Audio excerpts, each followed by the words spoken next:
وأصحابه ومن اهتدى بهداه. Amma ba'd, kaum muslimin dan muslimat rahimani wa rahimakumullah.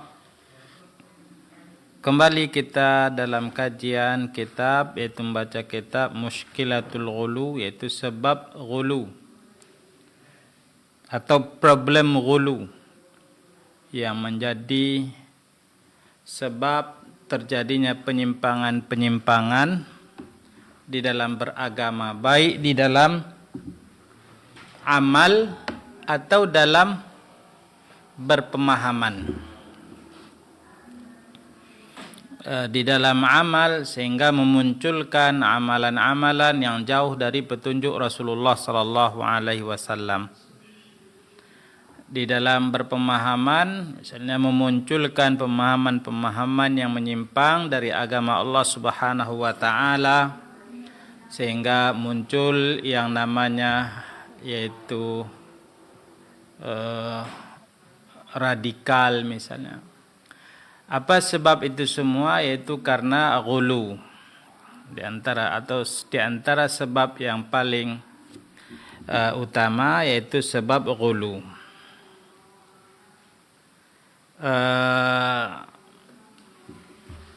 Pada pertemuan yang telah lalu kita sudah baca, atau pengarang kitab hafizahullah membagi tentang sebab-sebab ghulu ini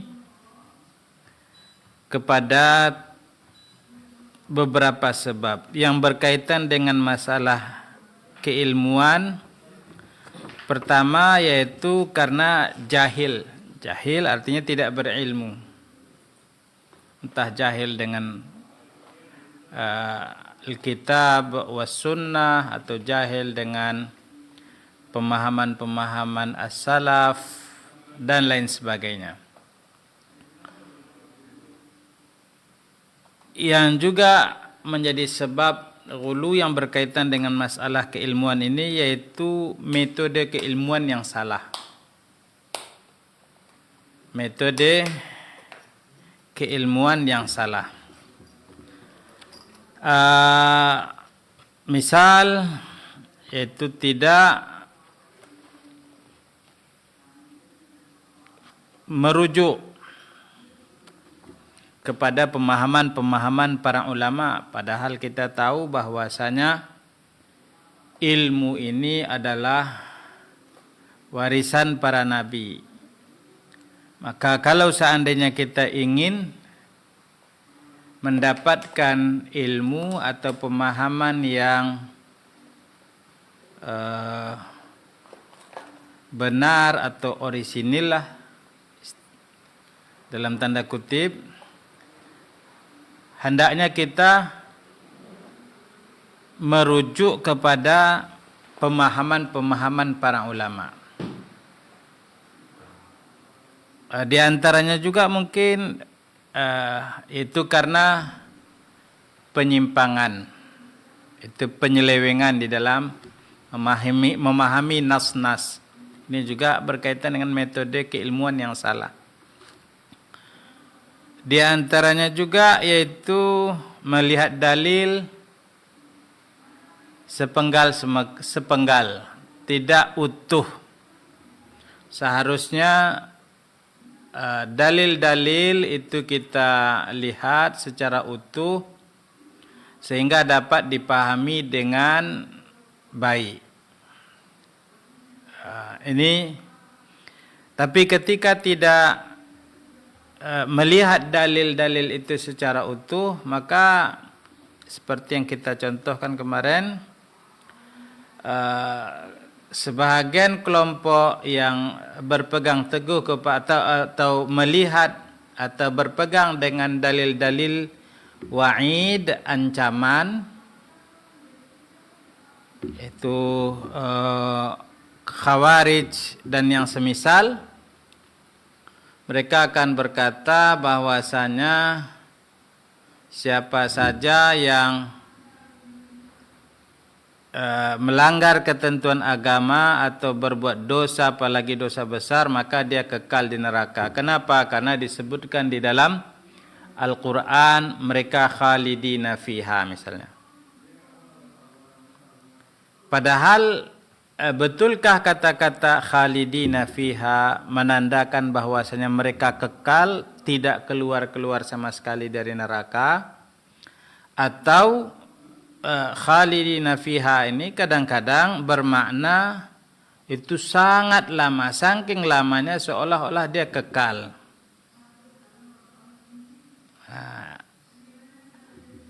Ada beberapa perbuatan-perbuatan dosa yang sebenarnya tidak sampai pada taraf kufur, tapi dikatakan pelakunya kekal di neraka, khalidina fiha. Para ulama mengatakan bahwasanya maksud khalidina fiha di sini itu lama sekali di neraka, bukan kekal. Kenapa? Karena dosa yang tidak sampai pada taraf kufur atau membuat seorang musyrik, insya Allah selagi ada iman di dalam hatinya dia akan dikeluarkan dari neraka insya Allah. Nah, ini melihat dalil sepotong-sepotong saja. Dilihat ada dalil yang mengancam, berbau ancaman, maka yang dipakai dalil ancaman saja. Sebagian lain ada yang melihat dalil-dalil yang cenderung memberikan janji-janji, seolah-olah bahwasanya dosa itu tidak apa-apa misalnya. Sehingga muncul ada sebagian kelompok yang mengatakan bahwasanya orang asalkan dia mukmin maka dia akan masuk neraka, masuk surga. Asalkan dia mukmin maka insya Allah dia akan masuk surga. Apa dalilnya? Banyak dalil-dalil yang menjelaskan bahwasanya Allah Subhanahu wa taala Maha Pengampun, Allah Subhanahu wa taala Maha Pemaaf dan lain sebagainya. Dalil-dalil yang berbunyi janji-janji Allah akan mengampuni, Allah akan memaafkan, Allah akan memasukkan orang-orang yang beriman ke dalam surga. Tidak tahu dia bahwasanya orang-orang yang beriman bisa saja dimasukkan ke dalam neraka karena dosa-dosa. Tapi karena iman yang ada dalam hatinya suatu saat dikeluarkan dari neraka. Ini tidak menggabungkan antara dalil-dalil yang ada di dalam Al-Quran atau hadis-hadis Nabi SAW. Melihat sepotong-sepotong saja. Ini di antara sebab ghulu, yaitu salah di dalam metode keilmuan. Itu tidak menggabungkan dalil-dalil. Seharusnya dalil-dalil Al-Quran atau hadis Nabi SAW itu dilihat secara utuh. Kita lanjutkan membaca yang tersisa dalam sebab ghulu yang berkaitan dengan masalah metode keilmuan ini, yaitu salah di dalam berijtihad dan bersandar kepada mimpi. Jadi ada 2 poin. Yang pertama yaitu salah dalam berijtihad. Kenapa? Mungkin orang kalau seandainya salah dalam berijtihad, tapi dia adalah orang yang berkompeten dalam berijtihad, bisa saja dia diampuni oleh Allah Subhanahu wa taala. Makanya di dalam hadis Nabi SAW, Nabi SAW mengatakan, "Idza ijtahadal hakim fa akhta falahu ajr, fa asaba falahu ajran, wa in akhta falahu ajr." Apabila seorang hakim berijtihad, betul ijtihadnya maka dia dapat 2 pahala. Salah ijtihadnya maka dia dapat 1 pahala. Itu pahala ijtihad. Dengan syarat dia adalah orang yang berkompeten. Arti orang yang berkompeten yaitu memang pantas, layak, bisa untuk berijtihad. Tapi kalau seandainya dia tidak layak untuk berijtihad, tidak berkompeten untuk berijtihad, kemudian dia berijtihad sendiri, inilah yang dimaksud oleh penulis hafizahullah, itu akan bisa menyebabkan munculnya yaitu ghulu dalam beragama. Kita baca apa yang ditulis oleh beliau dalam poin ini. Setelah menjelaskan tentang makna ijtihad, apa yang dimaksud dengan ijtihad, yaitu mengkaji, kemudian setelah itu membuat kesimpulan-kesimpulan. Mengkaji, mentelaah, karena memang dia adalah orang yang berkompeten untuk itu. Setelah itu membuat kesimpulan-kesimpulan hukum.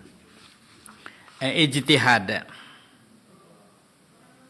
yaitu berusaha untuk mentelaah dan menyimpulkan hukum-hukum syar'i.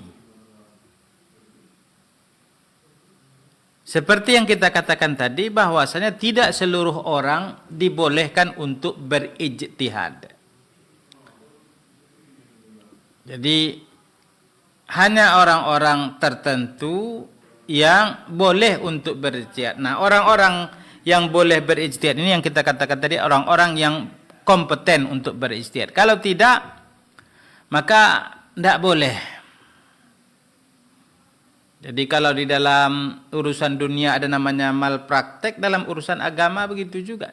Kalau seandainya dia tidak kompeten, maka bisa salah. Nah, sekarang pengarang kitab hafizahullah menyebutkan beberapa syarat-syarat ijtihad. Kata beliau, "Dzakara al-ulama lil ijtihadi syurutan muayyanah tu'ahhilu sahibaha lil ijtihadi wan nazar fi nusus." Para ulama menyebutkan syarat-syarat tertentu yang bisa membuat seseorang untuk berijtihad, mengkaji dalil-dalil nas. Hanya saja sebagian para ulama, wa qad ikhtalafat asalib al-usuliyyin fi 'ardi hadhihi asy-syurut. Khususnya ulama-ulama usul itu berbeda di dalam menyebutkan atau menjelaskan tentang syarat-syarat ijtihad itu. Ada yang menyebutkan secara umum, global, ada yang menyebutkan secara terperinci. Wa jumlah ma qaluhu fi dzalik yumkin talkhisu, kesimpulan dari apa yang mereka tulis tentang syarat-syarat ijtihad mungkin bisa kita katakan sebagai berikut. Syarat yang pertama, ayyakunal mujtahidu balighan aqilan. Ini yang pertama.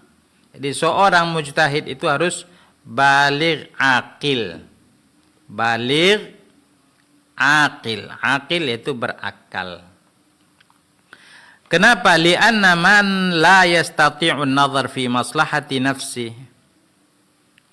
Orang yang belum balik, masih kecil, tentu dia tidak tahu mana yang bermaslahat untuk dirinya. Apalagi yang tidak berakal, mana yang bermaslahat untuk dirinya. Kalau seandainya dia tidak bisa untuk menyimpulkan atau melihat mana yang bermaslahat untuk dirinya, apalagi untuk orang-orang banyak, untuk orang-orang lain. Untuk diri sendiri tidak bisa. Ini kalau seandainya dia tidak baligh, tidak akil. Makanya harus baligh dan akil. Syarat yang kedua, ayyakuna arifan bi rabbih subhanahu wa ta'ala wa ma lahu minal kamalat wa ma yastahiqu minas sifat. Musaddiqan bir Rasul sallallahu alaihi wasallam wa ma jaa bihi minas syar'il manqul ilaina. Di antaranya juga orang yang seorang mujtahid itu harus kenal dengan Allah Subhanahu wa taala Rabbnya. Itu kenal dengan Allah, kenal tentunya dengan kitab Allah, karena tidak mungkin kita mengenali Allah Subhanahu wa taala kalau tidak tahu dengan kitabullah Al-Quran. Melalui Al-Quran kita tahu dengan Allah Subhanahu wa taala Rabb kita. Jadi tahu dengan Allah, kenal dengan Allah, kenal dengan nabinya yang mulia Muhammad sallallahu alaihi wasallam. Ini syarat yang kedua. Ayakuna aliman, berikutnya aliman bi kitabillahi azza wa jalla wa ma tadhammanu min ayatil ahkam wa ma yata'allaq bidilalati alfadhiha wa ma'aniha wa asbabi nuzuliha. Berikutnya yaitu harus tahu dengan, kalau tadi kenal dengan Allah Subhanahu wa taala, percaya dengan Nabi sallallahu alaihi wasallam, kenal dengan Rasul. Berikut yaitu harus tahu dengan Al-Quran, kitabullah, ayat-ayat yang menjelaskan tentang hukum-hukum, paham tentang kata-kata, lafaz-lafaz yang disebutkan dalam Al-Quran, apa yang dimaksud, apa yang ditujukan dari kata-kata tersebut. Bahkan juga tahu dengan sebab nuzul, sebab turun ayat ini. Ini syarat yang ketiga. Jadi punya ilmu tentang Al-Quran. Berikut yaitu ma'rifatul ahadits al-muta'alliqah bil ahkam. Itu tahu dengan sunnah-sunnah Nabi sallallahu alaihi wasallam. Apakah tahu seluruhnya sehingga tidak ada yang tahu kalau dikatakan harus tahu dengan seluruh hadis-hadis Nabi SAW. Tidak ada yang tahu dengan seluruh hadis-hadis Nabi SAW di dunia ini. Tidak ada. Tapi tentunya banyak tahu dengan hadis-hadis Nabi SAW. Hadis-hadis yang berkaitan dengan masalah hukum,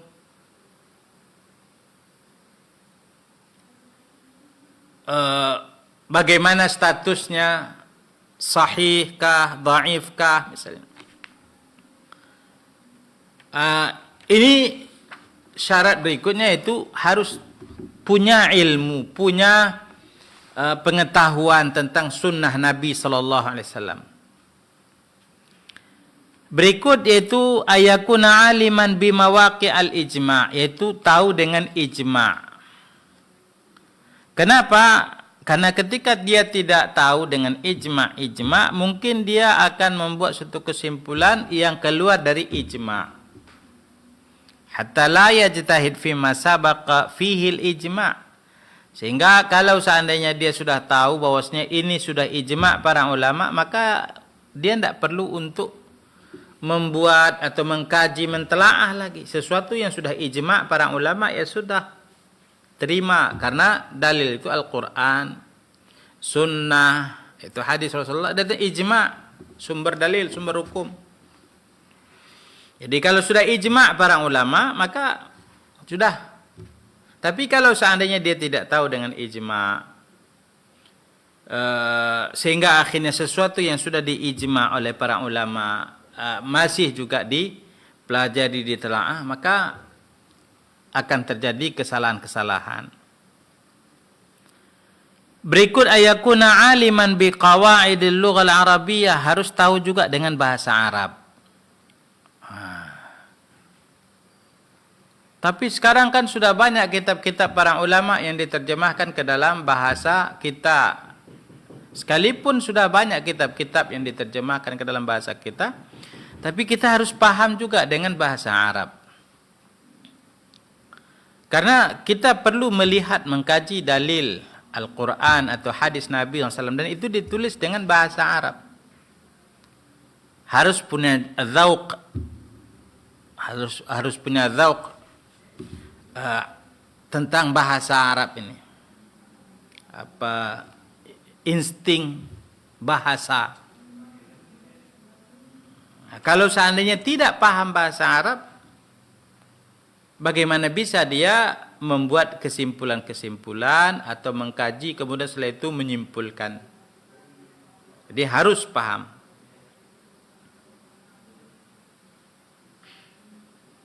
Di antaranya juga ayakuna aliman bimaqasid asy-syari'ah. Itu harus tahu dengan maqasid asy-syari'ah. Ini di antara ilmu-ilmu juga yang bahkan dibahas secara khusus oleh para ulama dalam kitab-kitab tertentu. Ayakuna aliman bil qiyas, dia juga harus paham tentang qiyas. Syarat-syarat qiyas sehingga tidak salah di dalam mengkiaskan. Ayakuna aliman bi ilmi usulil fiqh, harus tahu tentang ilmu usul fikih.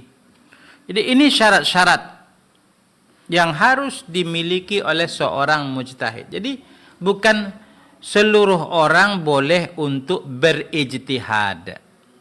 Artinya baca Al-Quran, baca hadis Nabi SAW, kemudian lihat terjemahnya, setelah itu membuat kesimpulan-kesimpulan hukum tanpa ada ilmu pengetahuan tentang Al-Quran, tentang hadis Nabi SAW. Tidak ada ilmu tentang kaedah-kaedah baik bahasa atau fikih lain sebagainya. Jadi harus ada syarat-syarat. Ini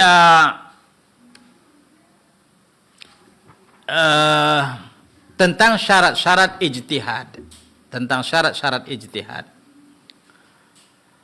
Selanjutnya beliau jelaskan tentang khuturatul ijtihad min ghairi ahliyah. Bahaya berijtihad tanpa punya keahlian. Nah, ini tadi, yaitu ketika seorang berijtihad tanpa memiliki keahlian, maka di antara bahaya-bahayanya itu muncul pemahaman-pemahaman yang salah, bahkan cenderung ghulu.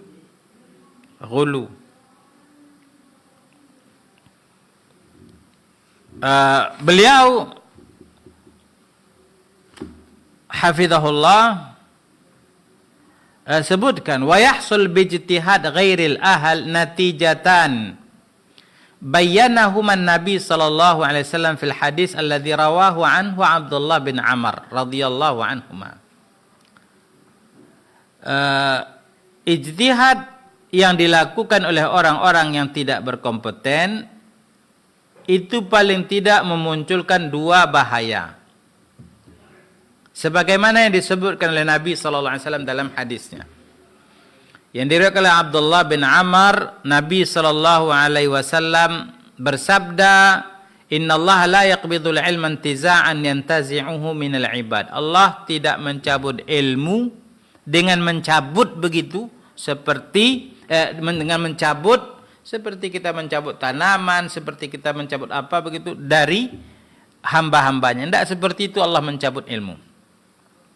Terus bagaimana Allah mencabut ilmu? Walakin yaqbidul ilma biqabdil ulama. Akan tapi Allah mencabut ilmu dengan mewafatkan para ulama. Hatta idza lam yubqi aliman. Sehingga kalau sana tidak ada satu alim pun yang ditinggalkan oleh Allah di muka bumi ini, ittakhadhan nasu ru'usan juhala. Maka orang pun mencari orang-orang jahil sebagai pemimpin, sebagai tokoh, sebagai panutan. Fasu'ilu, maka nanti orang-orang yang seperti ini yang akan ditanyai. Fa'aftau bighairi ilmin, mereka pun berfatwa tanpa ilmu. Apa dampaknya? Fadallu wa adallu, maka mereka sesat dan menyesatkan. Itu menjawab, berfatwa, itu tadi berijtihad di dalam mengeluarkan fatwa, tapi tanpa ilmu. Bukan berkompeten, bukan orang yang berkompeten untuk berfatwa, ditanyai dia juga lancang untuk berfatwa. Alhasil apa yang muncul? Fadallu wa adallu, mereka sesat dan menyesatkan orang lain. Fannatijatan, maka dua dampak yang muncul dari hasil ijtihad orang-orang yang tidak berkompeten adalah dalal wal idlal, sesat dan menyesatkan. Yudhillun hum bi ifta' an-nas bil batil, mereka menyesatkan orang-orang dengan fatwanya yang batil. Wa qauluhum 'ala Allah 'azza wa jalla bighairi ilm, karena mereka berbicara tentang Allah Azza wa Jalla, tentang agama Allah Azza wa Jalla tanpa ilmu. Wa hadha amrun khatir, dan ini adalah suatu hal yang sangat berbahaya. Idzil qaul 'ala Allah Azza wa Jalla bighairi ilmin qad yuaddi ila syirk, karena berbicara tentang Allah, tentang agama Allah tanpa ilmu kadang-kadang bisa menyebabkan orang terjerumus ke dalam kesyirikan. Ditanyakan tentang suatu hal yang itu adalah syirik, tapi karena tidak tahu dia jawab, oh tidak apa-apa misalnya. Wa qad yuaddi ila irtikab munkarat 'azimah atau tark kewajiban 'azimah, dan kadang-kadang bisa jadi memunculkan kemungkaran yang parah, atau orang akhirnya nekat meninggalkan kewajiban-kewajiban karena salah fatwa. Makanya Allah Subhanahu wa taala sangat memperingatkan hal itu. Allah Subhanahu wa taala berfirman, "Wala taqfu ma laisa laka bihi ilm." Dan janganlah engkau berbicara, berkata tanpa ilmu, berbuat tanpa ilmu. Inna sam'a wal basara wal fuad kullu ulaika kana anhu mas'ula. Sungguhnya pendengaran, penglihatan, hati, ini nanti bertanggung jawab di hadapan Allah Azza wa Jalla.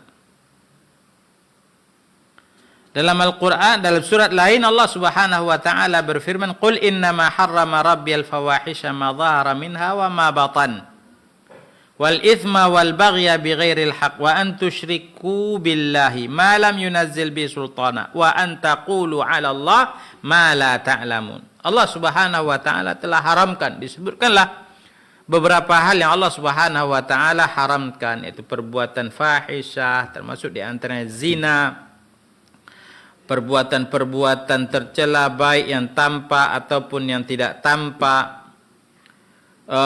termasuk di antara berbuat syirik kepada Allah Subhanahu wa taala, dan antaqulu 'ala Allah ma la ta'lamun, kalian berbicara tentang Allah, tentang agama Allah yang kalian tidak punya ilmu tentangnya, tidak berkompeten, kemudian setelah itu berbicara, berfatwa. Ini bahaya, maka sangat diperingatkan oleh Allah Subhanahu wa taala. Ini sebab orang terjerumus ke dalam ghulu, yaitu tidak punya ilmu, berijtihad, menyimpulkan sendiri, padahal dia tidak punya kapasitas untuk itu. Makanya kaum muslimin dan muslimat yang dimuliakan oleh Allah Subhanahu wa taala, kita harus ketika berbicara tentang masalah agama ini harus lihat dalil Al-Quran, hadis Nabi SAW, ijma', ini dan dalil-dalil yang lain. Yang kedua, tidak ada salahnya atau bahkan lebih baik kita berbicara berdasarkan fatwa ulama-ulama terdahulu atau ulama-ulama lain yang berkompeten. Jadi ketika kita ditanyakan, selain kita sudah mengetahui dalil-dalil, maka kita lihat juga ada tidak ulama-ulama yang berpendapat seperti ini. Jadi dilihat bagaimana pendapat-pendapat para ulama, supaya kita bisa pastikan bahwasanya apa yang kita pahami sesuai dengan pemahaman ulama-ulama. Makanya sebahagian ulama dulu mengatakan, iyyaka an tatakallama fi mas'alatin laisa laka fiha imam. Jangan engkau berbicara tentang suatu masalah ilmu yang kamu tidak punya imam, tidak punya pendahulu, tidak punya panutan dalam masalah itu. Sehingga akhirnya mengeluarkan kesimpulan-kesimpulan, fatwa-fatwa yang jauh dari apa yang dikatakan oleh para ulama. Maka lihat, bagaimana fatwa-fatwa para ulama, bagaimana pendapat-pendapat para ulama. Kita lihat. Jangan bangga untuk membuat kesimpulan yang menyimpang dari kesimpulan-kesimpulan ulama-ulama terdahulu. Oh, saya punya kesimpulan baru, saya punya. Enggak. Jangan. Jadi harus mengacu kepada pemahaman para ulama. Harus mengacu kepada pemahaman para ulama. Itu lebih baik, lebih selamat. Oleh karenanya kita kadang-kadang sedih ketika melihat sebagian kaum muslimin yang mengatakan misalnya ketika ditanyakan tentang suatu masalah lalu dia jawab, tapi ulama-ulama yang lain mengatakan seperti tidak ada yang berpemahaman atau tidak ada yang berpendapat seperti ini. Ya bisa saja katanya. Mereka dulu berpendapat seperti itu, sekarang kita punya kesimpulan seperti ini, mereka manusia, kita manusia, sama-sama boleh untuk berijtihad atau membuat kesimpulan. Ini suatu hal yang tidak pantas atau kurang tepat lah. Apalagi tadi kita katakan kalau seandainya yang mengatakan itu adalah orang yang tidak punya kapasitas, tidak kompeten. Dan memang kadang yang mengatakan seperti ini, yang lancang-lancang seperti itu, biasanya adalah orang-orang yang tidak kompeten tadi. Sehingga enak saja mengatakan mereka manusia, ulama-ulama itu baik sahabat ataupun tabi'in atau tabi'in atau ulama-ulama yang lain yang memang sudah masyhur, mereka manusia, kita manusia. Mereka boleh berijtihad, ya kita buat pula ijtihad sendiri. Kalau seandainya memang kompeten, ya mudah-mudahan ijtihad Anda, ijtihad engkau dihargai oleh Allah SWT dengan pahala tadi. Barang siapa yang berijtihad dan dia salah, maka dia dapat satu pahala tetap insyaAllah. Tapi kalau seandainya tidak kompeten, kemudian setelah itu berijtihad, ayat ini yang kita khawatirkan nanti yang akan menimpa. Wala taqfu ma laysa laka bi'ilm, atau wa an taqulu 'ala Allahi ma la ta'lamun. Berbicara tentang Allah SWT yang kamu tidak punya ilmu tentang itu, tidak punya kapasitas tentang itu. Ini ma'asyiral ikhwan yang dimuliakan oleh Allah. Jadi sebab ghulu yang lain yaitu ijtihad tapi tidak punya kapasitas, atau karena ijtihad dari orang-orang yang tidak kompeten. Sebab berikutnya yaitu bersandar kepada mimpi. Nah, ini juga bersandar kepada mimpi. Ngapa melakukan seperti ini Pak? Karena saya bermimpi tadi malam begini dan dalam mimpi itu saya diperintahkan untuk begini. Nah, ini kadang-kadang kita dengar. Atau ada sebahagian misalnya mengatakan saya dapat amalan baru ini. Amalan gimana? Amalan baru gimana? Ada baca kitab, ada hadis yang terbaca, atau keterangan dari kitab-kitab para ulama. Enggak, saya dalam mimpi diajarkan begini. Nah, ini namanya bersandar kepada mimpi. Yang kadang-kadang bersandar kepada mimpi ini juga menjadi penyebab munculnya ghulu. Sikap-sikap ghulu atau perbuatan-perbuatan ghulu.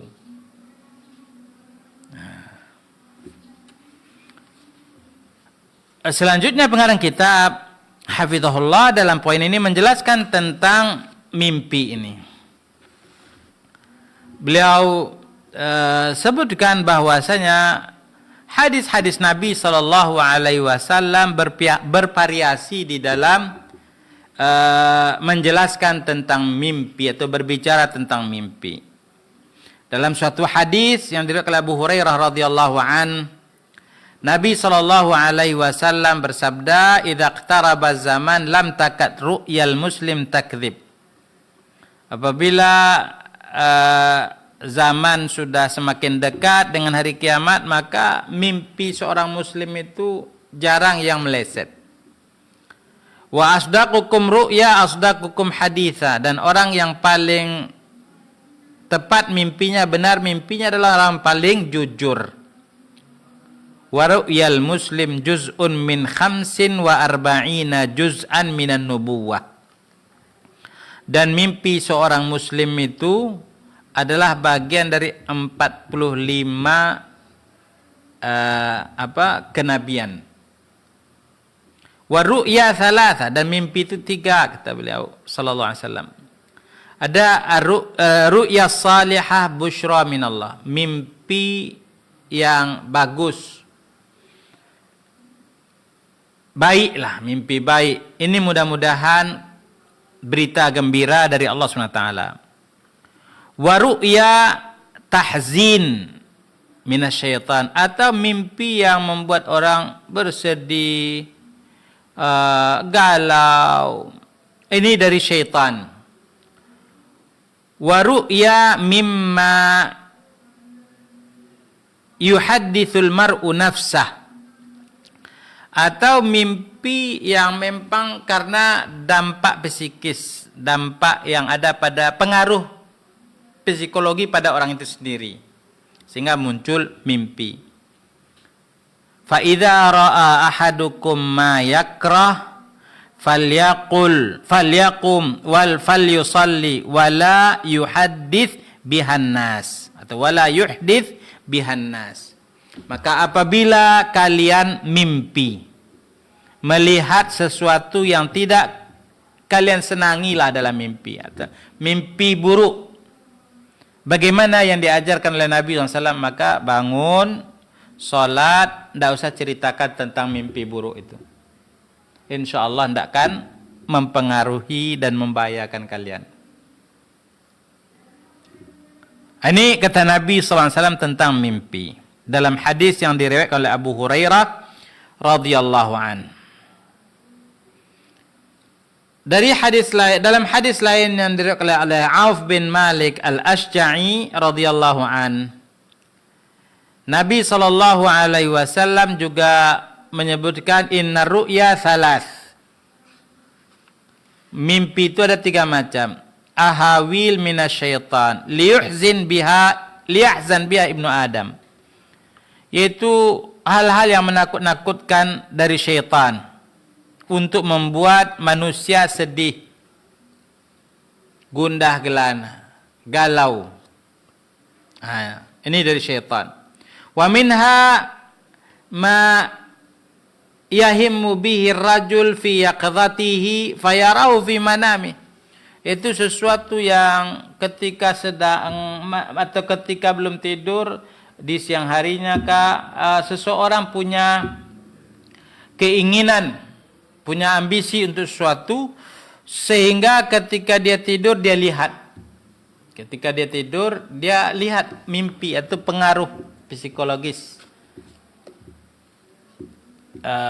yang muncul pada seorang. Wa minha juz'un min 46 juz'an minan nubuwah. Ada di antara sedikit dari bagian-bagian kenabian. Ini dalam hadis Auf bin Malik Al-Ashja'i, diriwayatkan oleh Ibnu Majah di dalam sunannya. Dalam hadis lain, Nabi SAW juga bersabda yang diriwayatkan oleh Abu Qatadah Al-Ansari radhiyallahu an, dari Nabi SAW, ar-ru'ya sadiqah minallahi wal hilmu minasyaitan. Mimpi yang baik itu dari syaitan. Kemudian yang tidak bagus, yang membuat orang sedih, itu dari syaitan. Kata beliau, wa fi dhawi hadhil ahadits, dari hadis-hadis yang telah kita paparkan tadi, yatabayyan lana annal mura'i tanhasir fi thalathati aqsam. Bahwasanya mimpi-mimpi itu ada 3 macam berarti. Ada yang mimpi baik, termasuklah di antaranya mimpi-mimpi para nabi, atau yang lain-lain dari orang-orang saleh, dan kadang-kadang bisa jadi dari yang lain-lain, itu jarang sekali, yang itu mimpinya benar. Ini mimpi yang pertama. Maka teringat kita kisah Nabi Ibrahim misalnya. Dari mana asal muasal Nabi Ibrahim bertekad untuk menyembelih? Itu dari mimpi, diceritakan dalam Al-Quran. Tapi itu dari mimpi para nabi, itu mimpi yang benar. Ini dari jenis yang pertama ini.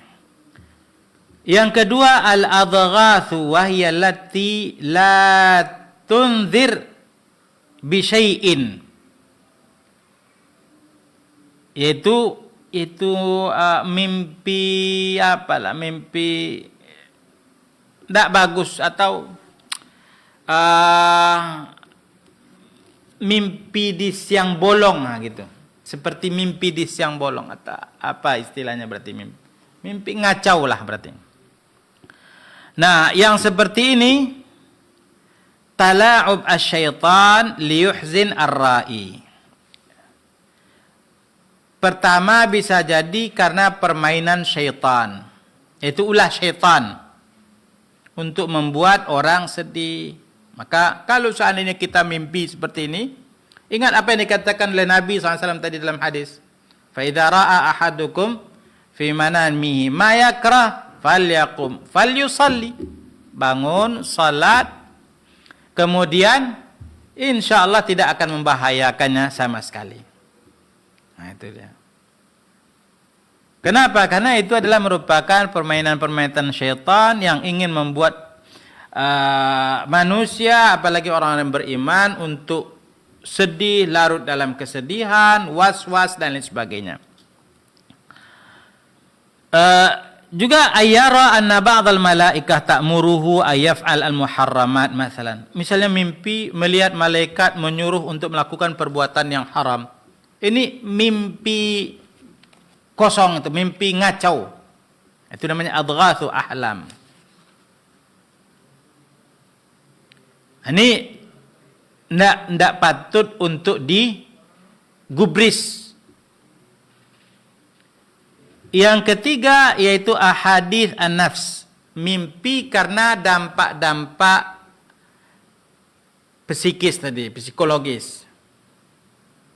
Bi ayyara ma tatahaddath bi nafsu fil yaqdhah aw yatamannahu fayarahu kama huwa fil manam. Itu waktu dia bangun, waktu dia belum tidur, dia berangan-angan, berharap, cerita banyak tentang itu, kemudian larut dalam mimpinya atau terbawa-bawa dalam mimpi. Ini yang ketiga, wa kadza ru'yatu ma jarat bi 'adatu fil yaqdhah aw ma yaghlib 'ala mizajihi wa yaqa' 'anil mustaqbal ghaliban wa 'anil hal katsiran wa 'anil madhi qalilan. Ini tiga macam mimpi. Kemudian selanjutnya kata beliau, hafizahullah, dhahaba ba'dun nas ila al-i'timad 'ala ar-ru'a wal manamat wa i'tibaruha hujjah. Ada sebagian orang yang mengatakan bahwasanya mimpi itu bisa dijadikan sebagai patokan di dalam berbuat, membuat keputusan-keputusan, dalam beramal, beragama bahkan. Was-sahih anna ar-ru'ya la tu'tabar hujjatan wala masdaran min masadir at-tasyri'. Dan yang benar bahwasanya mimpi tidak dianggap sebagai sumber hukum di dalam beragama.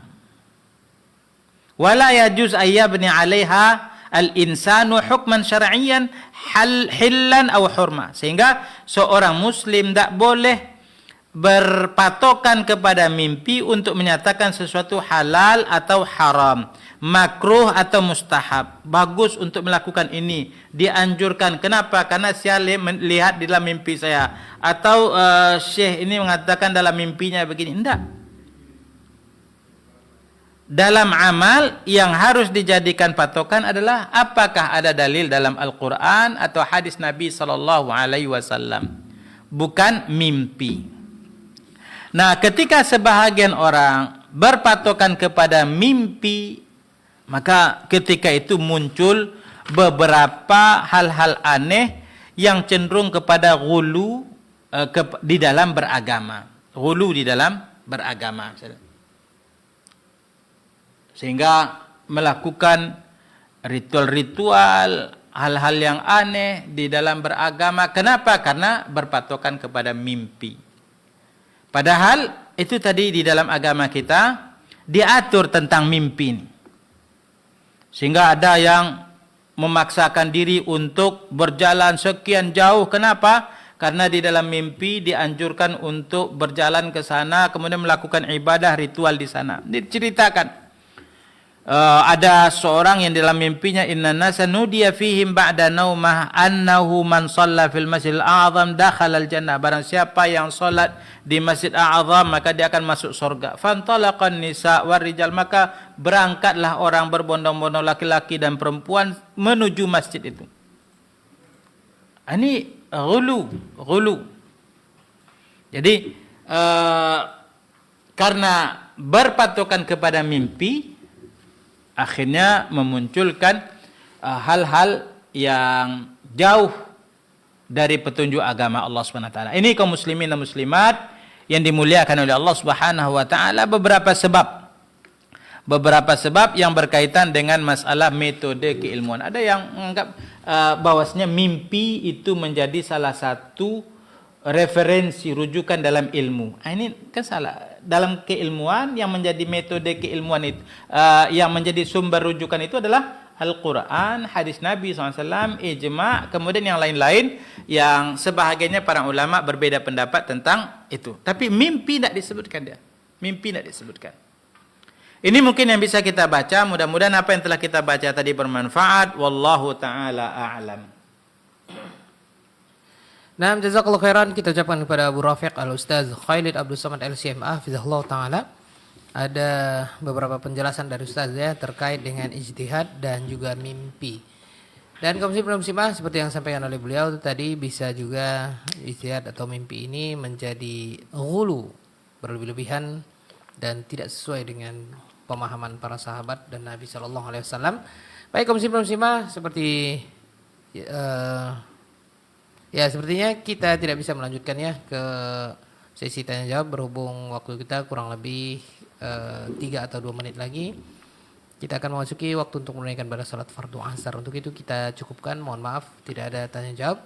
Kita pergunakan waktu yang sedikit ini untuk mendengarkan nasihat dari Ustaz sebagai penutup atau ikhtitam kita. Tafadhal masykur ya Ustazana. Baik, kalau gitu kaum muslimin dan muslimat rahimani wa rahimakumullah. Jadi kita simpulkan yang berkaitan dengan metode keilmuan ini. Jadi dalam belajar, menuntut ilmu, memahami agama ini kita tidak boleh lepas dari para ulama. Jadi harus merujuk kepada para ulama. Berpaling dari ulama itu bisa saja menjerumuskan orang ke dalam ghulu. Menyelewengkan pemahaman terhadap dalil-dalil ini juga tidak boleh. Atau dalam bahasanya kemarin yaitu takwil. Juga melihat dalil secara parsial, tidak utuh. Ini juga tidak boleh, harus dilihat secara utuh dalil-dalil Al-Quran atau hadis Nabi SAW. Makanya dalam kajian keilmuan, apabila ada dalil-dalil yang zahirnya kelihatan bertentangan, ada metode namanya jama', yaitu dikombinasikan, dikompromikan antara dalil-dalil itu. Bukan ambil mana yang cocok, tinggalkan mana yang tidak cocok, setelah beramal. Tidak. Ada namanya al-jama'. Dan itu ada cara-caranya, metodenya. Ada juga yaitu ijtihad, tapi harus dari orang-orang yang berkompeten seperti tadi. Jangan sampai kita yang tidak punya kompeten untuk berijtihad, kemudian lancang untuk berijtihad, menyimpulkan hukum jauh dari apa yang difatwakan oleh para ulama. Lebih baik kita dalam masalah beragama ini mengekor. Mengekor dengan siapa? Itu dengan para ulama. Mengekor dari para ulama. Jadi tokoh tapi dalam kesesatan itu tidak bagus. Lebih baik jadi pengekor tapi dalam mengikuti daripada jadi tokoh dalam kesesatan atau penyimpangan, sehingga nanti bertambah banyak orang yang menyimpang, bertambah banyak dosa yang akan dipikul. Kemudian tadi itu mimpi, bahwasanya mimpi ini bukan referensi atau sumber rujukan di dalam beragama, sehingga tidak boleh bagi kita untuk bersandar kepada mimpi untuk menyimpulkan masalah-masalah hukum yang berkaitan dengan ini mustahab, ini haram, ini makruh, ini wajib dan selainnya. Jadi itu kaum muslimin dan muslimat yang dimuliakan oleh Allah SWT, beberapa sebab-sebab ghulu yang berkaitan dengan masalah metode keilmuan. Mudah-mudahan apa yang telah kita baca bermanfaat. Wa sallallahu wasallam ala nabiyina Muhammad walhamdulillahirabbil alamin. Assalamualaikum warahmatullahi wabarakatuh. Waalaikumsalam warahmatullahi wabarakatuh. Jazakallahu khairan kita ucapkan kepada Abu Rafiq Al-Ustaz Khalid Abdul Somad LCMA Hafizahullah Ta'ala yang sudah menutup kajian kita dengan sedikit tambahan nasihat dari Ustaz. Dan kaum muslimin muslimah, insyaallah kita akan lanjutkan pembahasan atau muskilah ghulu fiddin, pembahasan terkait dengan masalah-masalah ghulu di dalam beragama, insyaallah setiap Senin qabla asar bersama guru kita Abu Rafiq Al-Ustaz Khalid Abdul Somad LCMA Hafizahullah Ta'ala. Kita cukupkan dan selamat menunaikan pada salat fardu asar bagi kaum muslimin muslimah yang berada di wilayah Kota Pekanbaru dan sekitarnya. Kita tutup dengan doa kafaratul majelis. Subhanakallahumma bihamdik asyhadu an la ilaha illa anta astaghfiruka wa atubu ilaik. Wassalamualaikum warahmatullahi wabarakatuh.